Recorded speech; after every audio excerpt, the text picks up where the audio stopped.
I'm still quite young. I don't have a house yet, and I'm thinking about buying a house someday soon.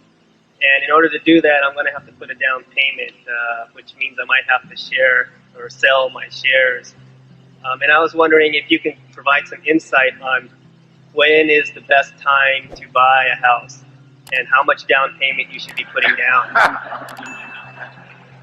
in relation to interest rates and also in relation to available cash and the stock market. Well, Charlie's going to give you an answer to that in a second. I'll just relate one story, which was when I got married. We did have about $10,000 starting off, and I told Susie, I said, now you know, there's two choices. It's up to you.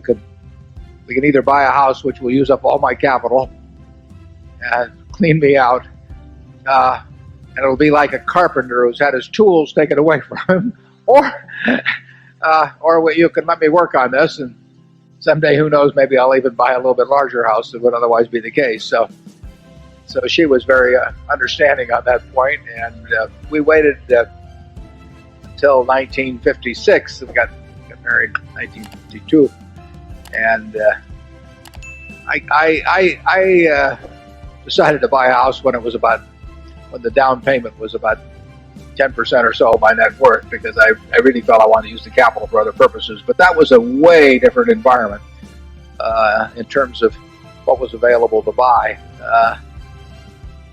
In effect,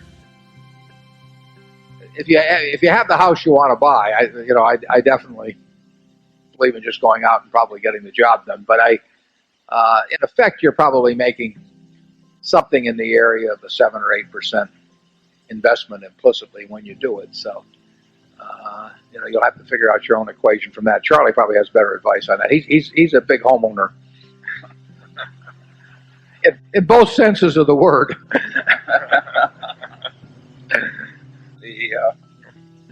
I think the time to buy a house is when you need one. And when do you need one? Well, I have very old-fashioned ideas on that too. The single people, I don't care if they ever get a house.